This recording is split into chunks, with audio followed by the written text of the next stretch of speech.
your reputation, it takes a long time to create and build and can be destroyed in an instant.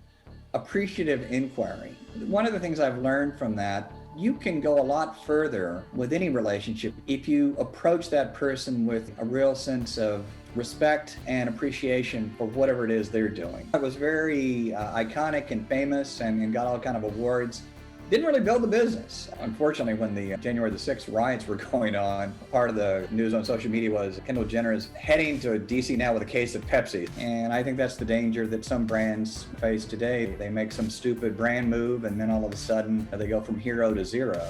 Kip Knight is in the top echelon of marketing leaders in the world. Kip's phenomenal career spans decades in senior management and C-suite roles for Procter Gamble, PepsiCo, KFC, eBay, and H&R Block. He's even been a consultant to the White House. Today, he's an operating partner with Thomvest, a venture capital firm in Silicon Valley. In 2019, he co-wrote the book Crafting Persuasion with Bob Pearson, another guest of our show. In this book, they outline the secret sauce of high-impact marketing and outreach campaigns. Kip has launched and led some of the world's most well-known brands. Come and get an insider's look at company brands and the perceptions they create as we dive into how marketing really works.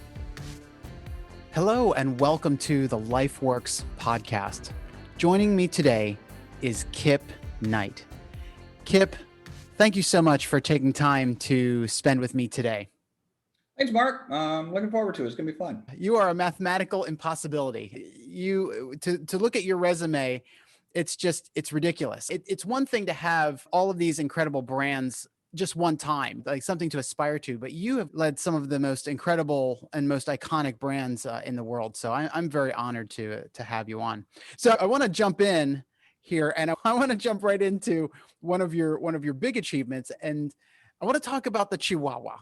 So tell me about the Chihuahua campaign that you led for Taco Bell. I guess it's going to be the big reveal right up front. I inherited the Chihuahua campaign at Taco Bell. And for those folks who haven't seen it, I'm sure it's still on YouTube, Drop the Chalupa and all that other fun stuff. But Mark, that campaign, unfortunately, while it was very iconic and famous and got all kind of awards, didn't really build the business. And it was guilty of what I'll call video vampire. In other words, people would watch that commercial, talk about it. At the time, social media was just getting started, so it didn't really light up the airwaves yet. But we had plush dolls. I think at one point we were selling more plush dolls than tacos, which is not good if you're a restaurant company. Mark, true confession time, I'm the one who ultimately had to kill the dog. Not literally, but we had to recognize that we'd probably gotten as much publicity as we needed off the dog, and we went back to talking about food. So that's a bit of a lesson for marketers. They used to have a joke with the ad agencies. You can get somebody's attention easily. Just put a gorilla in a jockstrap dancing on stage. But at the end of the day, if that doesn't have any meaningful benefit to your target audience, you're just wasting your time. Wow. That's incredible insight. And that's one of the things I really wanted to talk about here was to talk about how marketing really works. So I'm really grateful for that insight. So I want to take a step back for a moment and talk about brands. What is a brand and what makes a good brand? Okay, so let's pretend that unfortunately the human race gets wiped out and a millennial goes by and you have creatures from another planet come down and they're holding up what we would call a Pepsi can. And they would look at it and they would find it to be an interesting archaeological artifact, but they wouldn't know anything at all about what the brand Pepsi stood for. And the way I think about a brand is it's the collective human consciousness of the good, the bad, and the ugly of whatever you associate with that particular product called a brand. And one way of also thinking about a brand is if you look at a balance sheet on a company and you try to figure out what the real worth of a company is, there's something called goodwill. And the biggest part of a balance sheet for most companies today is the goodwill part of the balance sheet. It's not in the physical assets, the factories or the machines or any of that. It's how much does a particular target audience love, appreciate, and consume that particular brand. And a good friend of mine who actually came after me at Taco Bell, Greg Creed, who went on to be the CEO at Yum, he had the best definition of what a CMO does, and I think what marketing's challenge is today, and that is a CMO's got to build brands, build sales overnight, and build a brand over time. And so you see this eternal struggle, and this has been going on ever since I started marketing, of where the numbers, where the sales, we got a quarterly earnings, call coming up, we better have a good story, go. And then on the other hand, you've got this thing called brand equity, which takes an investment, it takes patience, it takes the long view. And those two forces are eternally in conflict. And the smart folks are the ones who can figure out the right balance between the short-term performance and the long-term brand equity building that a marketer's got to engage in. So part of the job of a CMO is it's not just creative. I mean, there's a pretty heavy business emphasis on marketing from the CMO perspective. Absolutely. In fact, I would say the most important role of the CMO is the strategic role. You're hiring the agency to provide the creative aspect of it. It doesn't hurt if the CMO has got a creative side to him or her, and they can have a good sense of what good creative looks like. But even if they don't have that, as long as they are a really strong strategic thinker, they should be just fine. So what brands are really doing well right now in your mind? I'm biased toward Apple. I've been a Mac user my entire career. I'm an Apple shareholder. I believe in the brand that strongly, and they just go from success to success because Steve Jobs had another really good definition of a brand. Brand equals trust. And if you think about it, among the brands you really love, if I ask you the question, how much do you trust that brand? You'd probably say absolutely, or a lot. And I could probably also say, well, are there any brands that you used to love and you don't love anymore? More than likely, somewhere along the way, they broke that trust. And it's like your reputation. It takes a long time to create and build and can be destroyed in an instant. And I think that's the danger that some brands face today. They get the wrong spokesperson, or they make some stupid brand move, and then all of a sudden they go from hero to zero. That's why it's just so important that the CMO is the steward of not only the short-term results, but also the guardian of that brand equity, because at the end of the day, that will be their legacy. It won't be if they met, the last quarter results. It'll be whether or not they added to the long-term equity of that brand. Yeah. Are there any brands that should be concerned right now? Oh, there are a lot of brands that should be concerned. I think, unfortunately, due to COVID, there are a lot of brands that probably are not going to be around, even though it was through no fault of their own. This will date this podcast, but GameStop's been in the news all this week with a lot of market forces going on. And the one thing I can't help but think is, if you're the head of marketing for GameStop, what do you do? I mean, you're caught in the middle of a hurricane. Right. And so there's sometimes, I'm from Louisiana originally, one expression, sometimes you get the bear, sometimes the bear gets you. So sometimes, despite your best efforts, brands are in a tough spot that they can't get out of. But for the most part, if your brand is founded on a real key fundamental insight of a target audience, and you're consistently delivering a benefit to that target, you should be able to figure out a way to survive no matter what the outside forces are. Yeah. Tell me about the marketing landscape today versus what it was, say, 20 or 25 years ago. Well, obviously, the biggest change is the whole digital universe has exploded. My marketing career actually goes back 40 years. And at the very beginning, it was really simple. You had 3 major television networks. Newspapers were still a thriving business. Radio was actually still a big part of the mix. And I think as of this year, digital has overtaken television, believe it or not, in terms of the absolute amount of money that's spent. Also, media habits have radically changed in terms of more time spent on social media than on television, and the ability for a relatively small number of consumers to have a really big impact on how the world views your brand. The biggest change is just coming to grips with the fact that the media channels have changed, the media consumption has changed. The amount of control that you have as a marketer has radically changed. And the final thing I think that's changed is I think we're going through a number of megatrends right now as far as social issues go. And some companies are doing a great job embracing those challenges and leading through the change and being proactive. And other companies are just pretending like they don't exist or they hope they go away. So I think one of the other big outcomes of what we're seeing right now is those brands that are leaders in terms of championing, what I call the social good are going to be much, much better off in the long run than those companies that don't want to engage in that. So you recently co-authored a book with Bob Pearson, another guest of our show, called Crafting Persuasion. Why did you and Bob and another author, Ed Tazia. Ed Tazia also was one of the co-authors. Yeah. Why did you all write that book? What was the problem that you were trying to solve? I think the biggest problem we were trying to solve is that we were working with the State Department on helping the people on the field figure out a way to be more strategic in their messaging. And the specific problem that we heard over and over again is, let's say you were in an embassy and the ambassador said, I'd like to get a Facebook posting, or I want to send out a Twitter announcement, or I want to do a YouTube interview.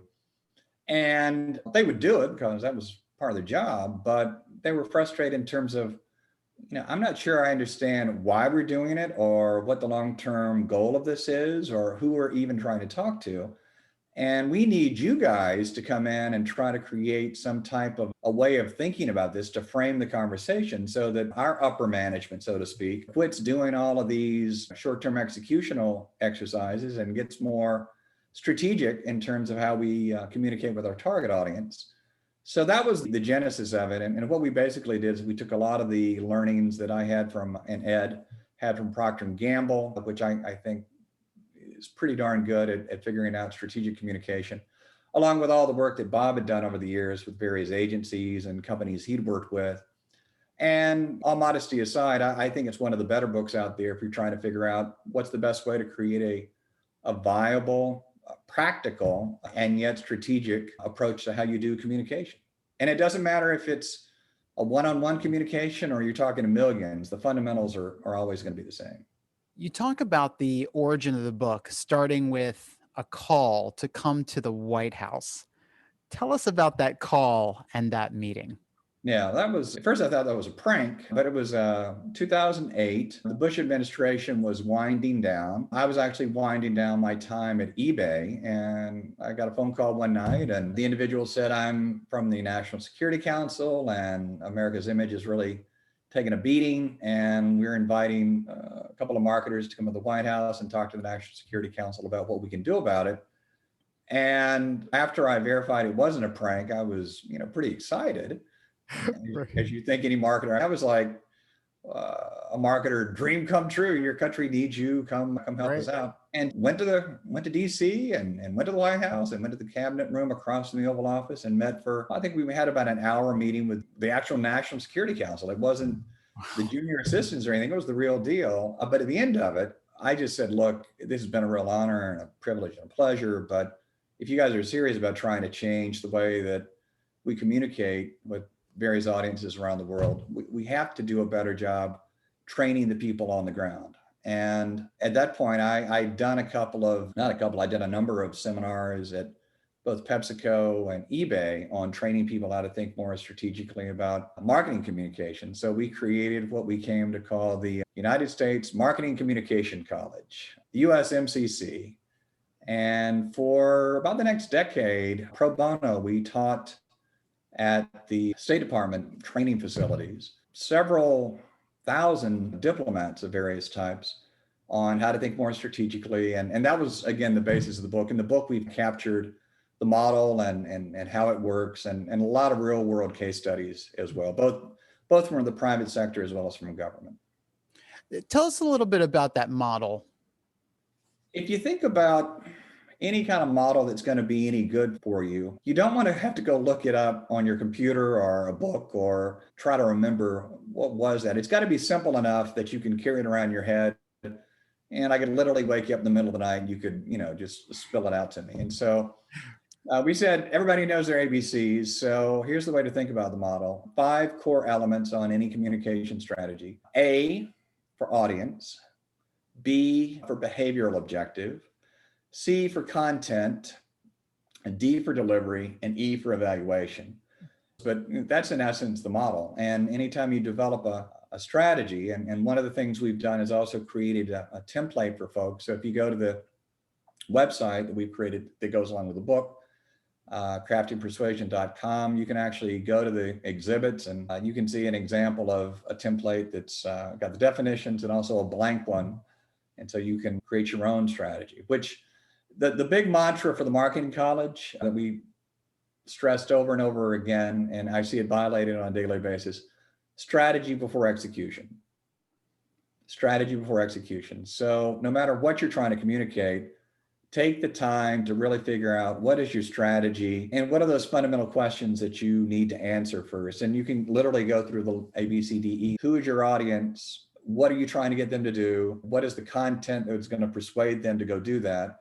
How are you going to deliver that message? And what's your success criteria to evaluate it?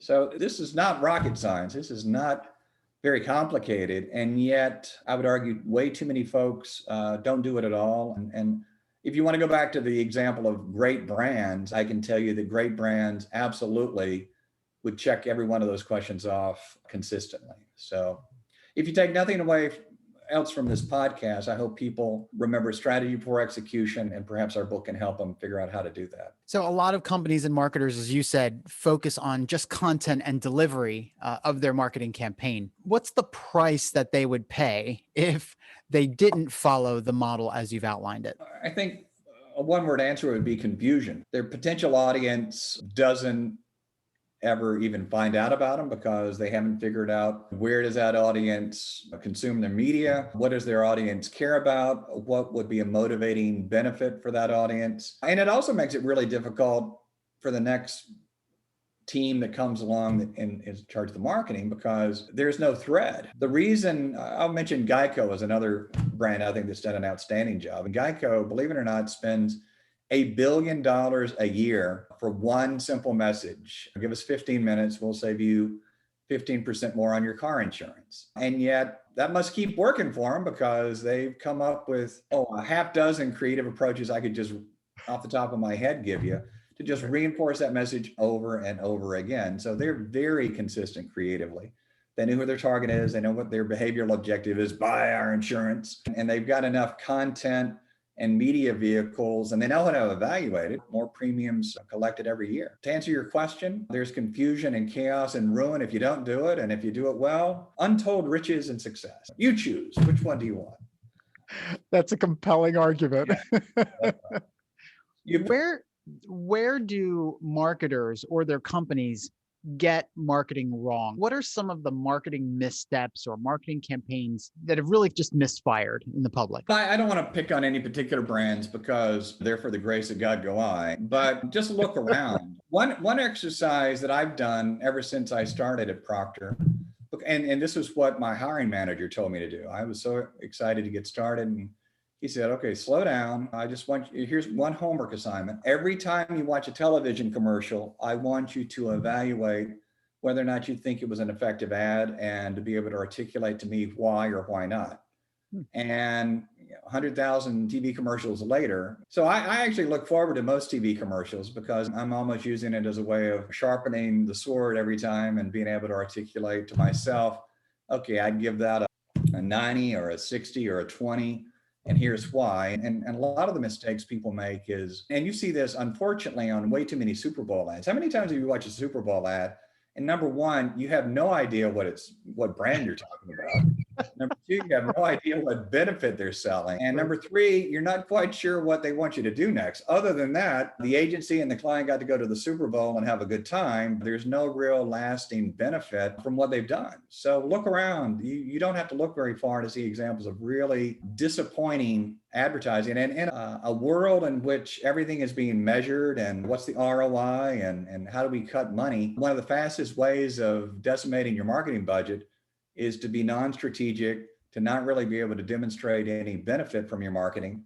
And I guarantee your finance friends will come in and go, thank you very much, we'll take it from here. And before you know it, you're trying to exist on price promotions, which is the ultimate death knell for any brand, because unless you are a value-based brand, and that's your sole reason for being, if you're down to competing only on price, then pack it up and go home, you're done.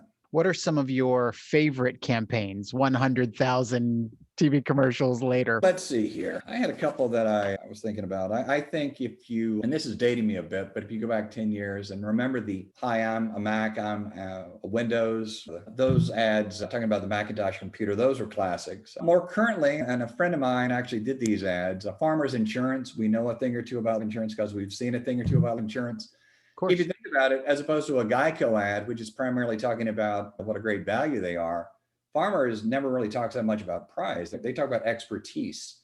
And obviously that campaign must be working for them because they've run it for a number of years. And I'm sure in their research, in terms of name a brand that knows what they're talking about, they would rank high. Capital One is another one that, even though I find the creative a bit irritating, they've really drilled home the idea of what's in your wallet.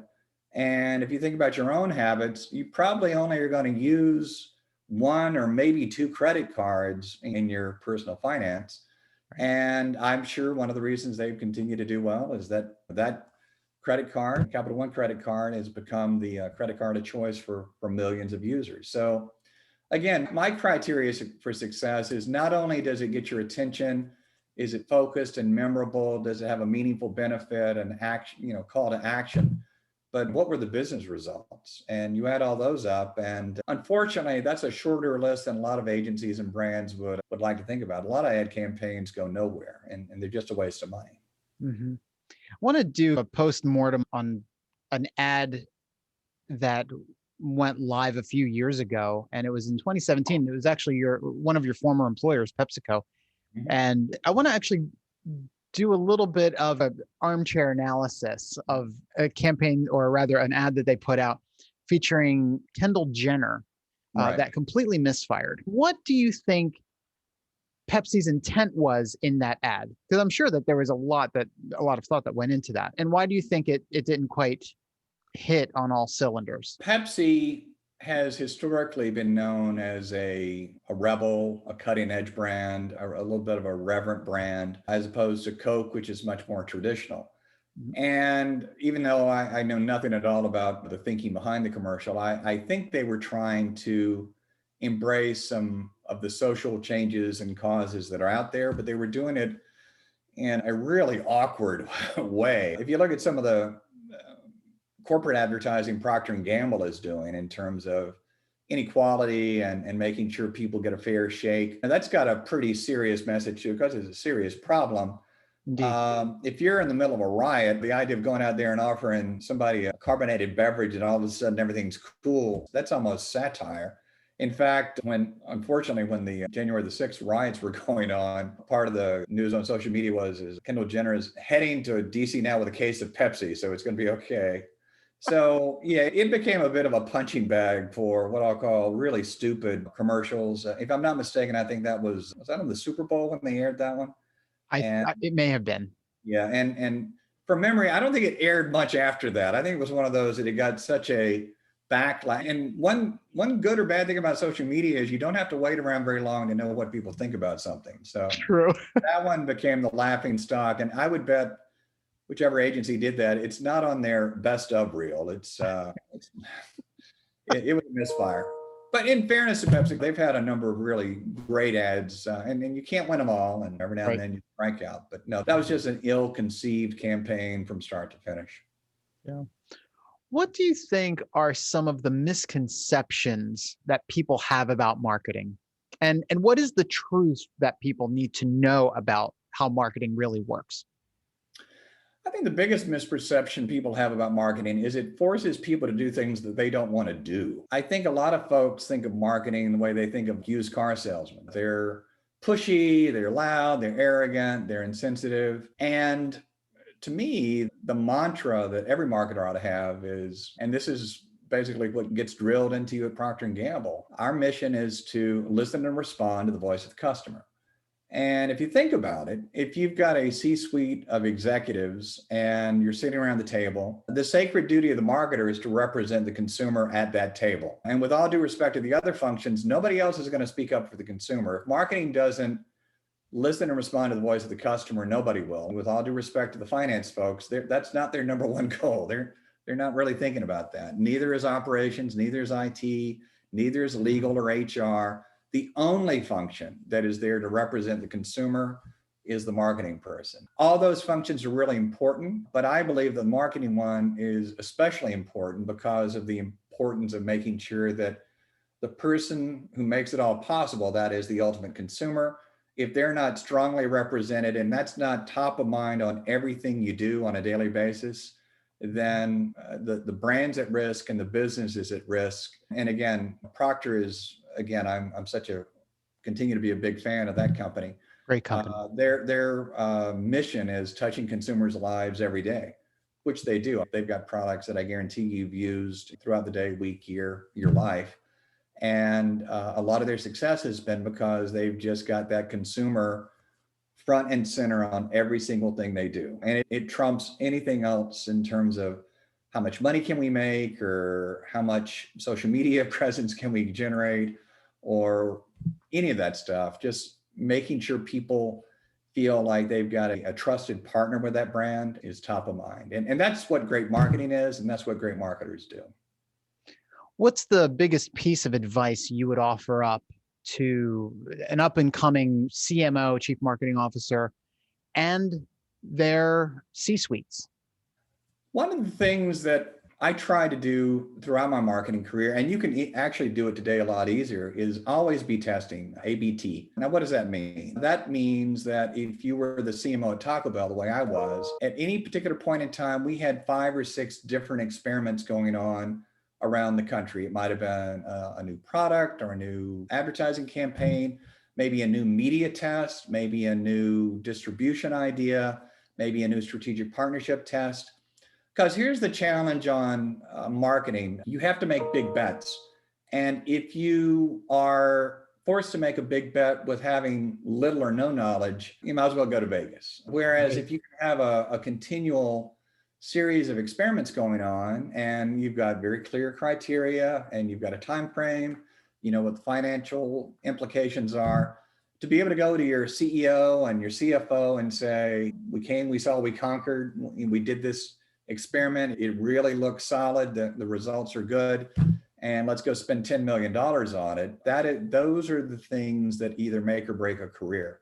So my biggest advice would be always keep your test pipeline full, always be thinking about what can you be learning and try to take those learnings in a real disciplined manner and apply those to scaling. Because again, the really strong marketers I know are never done. School's never out. That's frankly part of what makes marketing fun. There's always something else you can go learn and try and experiment with. And that's how you get innovation and that's how you get breakthroughs. So always be testing. Part of your work is you actually are an operating partner with a venture capital firm, and you work with a lot of younger companies in your portfolio. How would your advice change for them, those that are closer to the startup phase or maybe just early in the phase of their existence? And because I think that for a lot of companies, it's easy for them to come up with a product or a service, but I think they might not really understand how to do marketing. What advice would you give to them? Because that's advice that you actually give fairly consistently to your portfolio. I would give them the same advice we've talked about earlier. I would say a strategy before execution. So make sure that they've gone through the really hard work of figuring out who's their audience and why, and really know that audience better than anybody else. Really understand the behavioral objective that they're going after, understand the kind of content in terms of benefit, reason to believe, brand persona that would appeal to that audience. What are the right media channels or vehicles to get to that audience with that message, and how are we going to evaluate it? So let me assume they've done the good work on the strategy. And then the other piece of advice I gave earlier, recall that I said it's even easier to do that today than it used to be. You can do an infinite number of A/B tests on marketing now. And since digital is the predominant way of doing it, go nuts. I would have a series of experiments going on in terms of messaging and even drilling down to the nitty gritty, because it's amazing, Mark, sometimes the difference, a different color or image or font or message so think of all of the digital marketing as a multi-variable equation, which you're continually trying to optimize in real time. I don't care if that's your Google AdWords or your email campaign or your social media or et cetera, you can always be going into the lab, doing experiments. We're no different than the R&D department. We just have a much bigger playground to work in. But it's that disciplined approach in terms of we're getting better and better over time, honing our message and making our target audience want to go do what they want to go do based on our understanding of what they've told us. Yeah. One of the things that I'm hearing a lot as you've been responding is the critical role of data in marketing.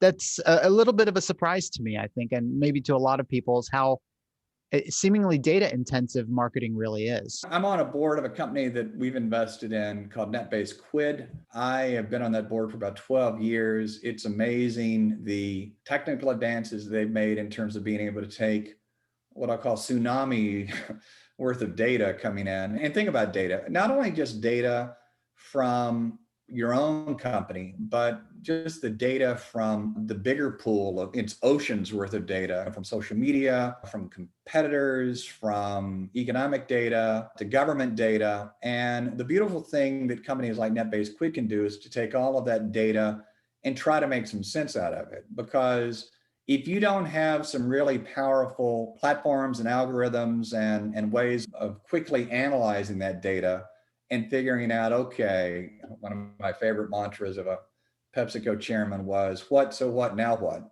And if you're thinking about looking at a big ocean worth of data, the three thoughts in your mind ought to just be what, so what, now what? And how can we do that in real time? Because you don't have the luxury, like an academic, of taking a couple of years to study it. You've got, right, in some cases, literally a day, a week, maybe a month if you're lucky, but you got to make the call. And the more you can make it on database judgment is going to be a lot better than it just felt right or my gut said go do it. Sometimes you have to go with your gut, but I've always been a big fan of gut backed up with data. And that's the ultimate combination. And the other thing I'll add there is, and I think this was Steve Jobs, you're never going to get 100% confidence on anything, but if you can get up to about a 70% confidence level, then go for it. Where you tend to make the mistakes is if you're only at 30% and you're just going, and you'll look back later on and go, wow, if we just taken a little bit more time to get the right data or go through the right analysis, we would have come up with a totally different conclusion. So again, a lot of marketing is yin and yang, and this data versus gut, you've got to somehow figure out the best way to bring those together to make the best decisions for your brand. Tell us about your next book. So the first book, Crafting Persuasion, was more like a textbook. And I say that with all the love in my heart because it deals with a very rigorous topic. And in fact, some colleges are now using it for a textbook. So that's cool. That's awesome. But I've been really blessed and lucky in my own career. I've had the opportunity to do things that as a kid, I would never even imagined. I've worked in over 60 countries around the world and have had the opportunity to do a number of really interesting things. And what I've done is collected a series of stories that have happened to me. And look, I don't want to pretend like I deserve, here's my biography, because I don't think I'm that interesting, but I do think I've got enough lessons learned that I organized the book based on some values that I've learned and tested and experienced over my life. Things like resilience or integrity or audacity or creativity. And I think it'll be a fun book because it's going to be designed so that I don't feel like you got to read it page one through the end. You can literally jump around depending upon what you're interested in. Let's say you're wanting to be inspired to be a bit more creative. Well, you can read the chapter on creativity. And at the end of it, and I'm going to give you some examples from my own life on how I've been able to leverage my creativity. And I've got some reflection questions at the end so that you can either reflect to yourself or if you want to reflect with some other people. But the whole idea of this book is, wouldn't it be cool if I could take some of those things that I learned over the years and share with other people and encourage them to take that chance? Because the other lesson I've taken away from all of this, and this is an expression I picked up in India, and it's simply leap and the net will appear. And I've read enough biographies of famous people to know that the biggest regret that most people have is not what they did, but what they didn't do. And what I'm going to encourage people in this book to do is, look, don't go do anything stupid. Don't go out and throw caution to the wind. But if it's a bit scary or you're not quite sure how you're going to figure it out, give it a shot, especially when you're younger, because that is what I've done during my whole life. Sometimes because I felt like I had to, and sometimes because I wanted to. But my goal at the end of my life is to look back and have no regrets, to feel like I gave it a shot, and sometimes it worked out, and sometimes I'll learn some valuable lessons, but that's what makes life interesting. And I would hope that would inspire some people to maybe take a risk that otherwise they might not take. It sounds like a compelling book. Yeah, I hope so. You'll be one of the first to get it, so you can tell. Thank you. Thank you. I appreciate that. Sure. So I want to do something a little bit different, actually. And I want to do something called speed round. So I'm going to say a word, and you tell me the first word that comes to mind. Taco Bell. Innovator. Innovative. First of all, look at their product lineup. And I can poke a little bit of fun at Taco Bell. I love Taco Bell. I eat Taco Bell on a weekly basis, but it's not really Mexican food. If you go down to Mexico and compare what they serve, what Taco Bell serves. So they've taken, I call it Mexican inspired food, but they've built up such a loyal following among a core group of consumers, and all the other good stuff that a great restaurant brand has to have in terms of consistency and quality, and just making it a really interesting consumer experience. So yeah, I think they're an innovator. If you compare them to almost any other fast food chain out there, like at one point, I think one of the slogans was think outside the bun. And I'd say Taco Bell has absolutely done that. So yeah, they're an innovator. And a $10 billion brand to boot in annual sales. So not too shabby at all. KFC. Global. Believe it or not, KFC is much bigger outside the US than a lot of people realize. It's a monster brand over in China. And I'm really pleased to have been a small part of that. When I first started working with a guy named Sam Su, who went over from PepsiCo to try to revive the brand in China, there were 4 failing restaurants. If you look fast forward to today, I've lost count. There are literally thousands of restaurants and billions of dollars of the sales in China, and a very dominant player that is right up there with McDonald's. So that, and I opened up KFC in about a dozen markets on my own. I was general manager throughout the world. Global would be my answer for KFC. Nice. eBay. Renaissance. Jamie Iannone is the new CEO at eBay. I was at eBay 20 years ago, and we were hot. And at the time, eBay was probably the hottest company around. I think that one thing Meg Whitman used to say is the disrupted become the disruptor, and then it eventually reverses itself, because if you get used to the status quo, other people come along. But I'm excited with some of the stuff Jamie's doing with eBay, and I think they're going to have a bit of a renaissance. And I think Amazon's probably going to be the dominant player in the e-commerce space forever. But I think eBay is going to find its way and do well with its own special secret sauce. Yeah.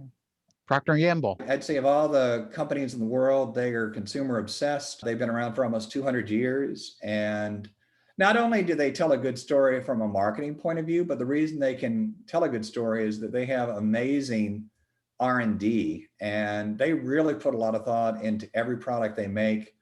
And I've been really pleased during this pandemic. They've had a bit of a renaissance as well in terms of sales and profitability. I still think it's one of the greatest companies in the world, and they have one of the greatest portfolios of brands in the world. So we're really honored to be affiliated with the P&G alumni group. Yeah. Pepsi. Challenged. And the reason I would say that is I think that they are going to continue to have to figure out how to pivot away from what's historically been their mainstay and carbonated beverages and salted snacks. I think as the population ages and as younger folks become more nutritionally concerned, they've tried. They've got like Quaker, a number of those brands, and Gatorade and such, and they continue to grow. And the good thing about Pepsi is they're never going to sit on their laurels and assume that everything's going to be good. They're continually figuring it out. But that's a really good example of a company that has got to figure out how do you retool for changing conditions, changing consumers. And I'm confident they'll do it. They've got a lot of heavy lifting ahead of them, I think. Yeah. HP. I'm going to say trouble. I know they're a significant player in Silicon Valley, but if you look at their history over the last decade or so, I think they've had some real internal challenges as far as which direction they want to go. They split up in terms of the actual business. And once upon a time, HP equaled printer. In fact, I've got one here in my office, and it's a great printer and all that. But again, as far as what the future holds for HP, I think they've got some real strategic work to do to try to figure out in the mind of the consumer, what do they want to stand for and how do they deliver upon? Apple. What can I say? Rebel. And I think that the persona of Apple is Steve Jobs. And even though his personal style might not have been suited for everybody, he was relentless in terms of pushing the boundaries of what was acceptable. He was passionate about the quality of his products. And Tim Cook and the rest of the Apple organization, I think, really lived that on a daily basis. And I think I read their latest quarter was an all-time record. They just continue to go from success to success. And in terms of both the branding and the quality of their products and their R&D, they are the one to beat. They're an amazing company, amazing brand. CDC. Come back. I think they've had a rough 12 months, and we won't go into all the reasons for why they've had their ups and downs, but I continue to be impressed by the overall quality and rigor of their scientists. And I think their intent has always been to do the right thing for the American public. And hopefully with this new administration, they're going to be able to shine once again and become partners with the World Health Organization. And we gotta buddy up with a lot more folks on this, because this is a threat to the human race. This is not just a threat to Americans. And we need to point the guns outside the fort, not point the guns inside the fort. We're all hoping the CDC has amazing success, because the more successful they are, the more we can get back to what we're all calling the before. I like the before. I miss the before. I want to get back to that. Amazon. Ginormous. My son actually worked at Amazon for about 7 years. And one thing you've got to give a lot of credit to Bezos for is he's been extremely consistent in terms of his mission. His very first letter to shareholders, it's day one, and it's always going to be day one. And I think by having that kind of attitude, you're never going to be satisfied with the status quo. And I think that the really great companies never get complacent. And if you look at the companies that are not around any longer, they got complacent. I've worked with any number of companies. At eBay, we worked with Radio Shack for a while. And it's even back then you were going, so what's your future game plan here? It's not looking real good. And there's a long list of dead brands. And I think that's the ultimate determinant. Did they get up every morning saying it's day one, or did they say, hey, we're fat and happy and we don't need to worry about it? Yeah. Disney. Family. I actually have a photo of Disney in my office here as a bit of inspiration. I think he was very thoughtful about his target audience. It's first and foremost families. That's everything he ever did was family oriented. And that's true across the board, whether or not it was the movies, the cartoons, the amusement parks, the merchandise. And they try to bring a little bit of joy in everybody's life who's got young kids. I'd say they've been quite successful in doing that. And I've been very impressed with their latest efforts, like Disney Plus, which we subscribe to, along with billions of others, and all the really smart acquisitions they've done, like with Marvel and picking some of the other brands that have become part of that portfolio. They are an entertainment powerhouse, but again, they're not sitting on their got the same spirit that Amazon's got. Every day is day one, and they've got to continually figure out what's next. And like I said about testing, they're testing all the time as well to make sure that whatever it is they come up with, they've got enough confidence to make not just $1 million bet, in some cases, $1 billion bets. So I want to take a step back a little bit and just explore a few just general advice and lessons learned questions.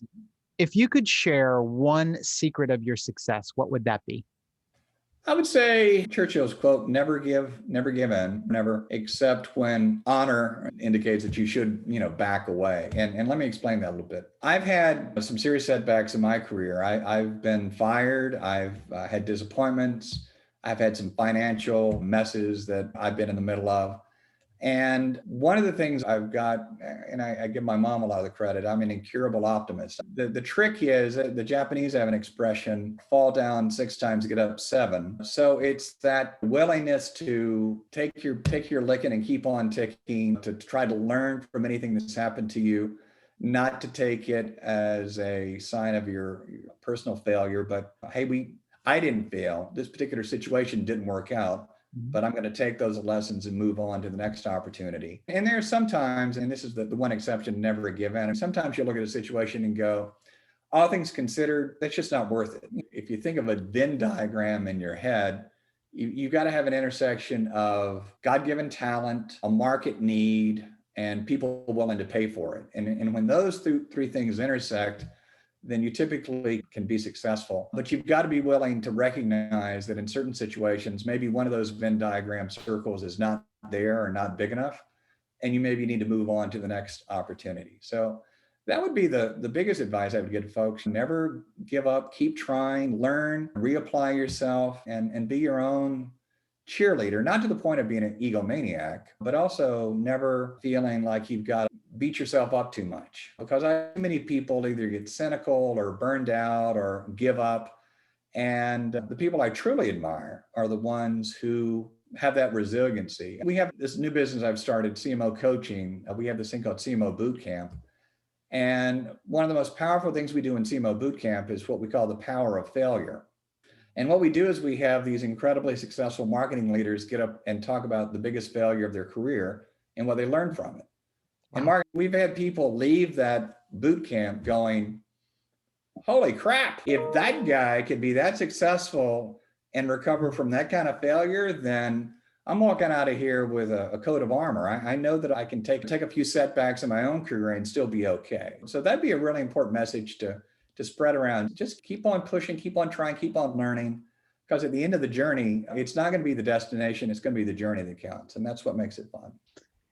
Is there anything I haven't asked you that you would like to share? Any final thoughts that you want to share with us? I think the only final thought I would share with folks is, as part of this coaching business I'm starting, I'm doing a lot of online learning. And one of the courses we have is what they call appreciative inquiry. And one of the things I've learned from that is you can go a lot further with any relationship if you approach that person with a real sense of respect and appreciation for whatever it is they're doing. And one thing my mom taught me, and this has worked almost every time, I've had 1 or 2 instances where it didn't work, but if there's something you really want to learn about and there's an expert, if you go to somebody like, I go to Mark and I say, Mark, I understand you are really good at doing podcasts, and I would be so appreciative if you could just teach me 1 or 2 secrets of your success. It's amazing. I've asked that question hundreds of times to very powerful people, and most people are really flattered if you approach it in that way.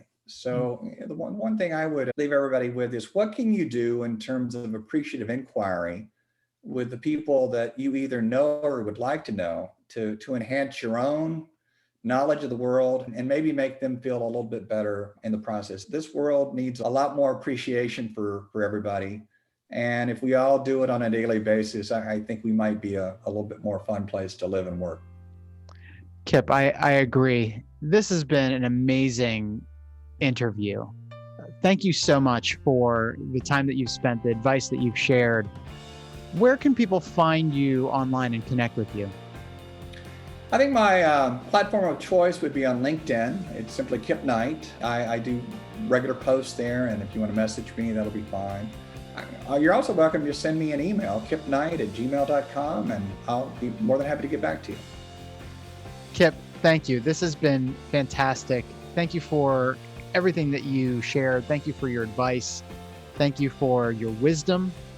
And thank you for your time, for the time that you spent with me today. I appreciate it. Thanks, Mark. It's been fun.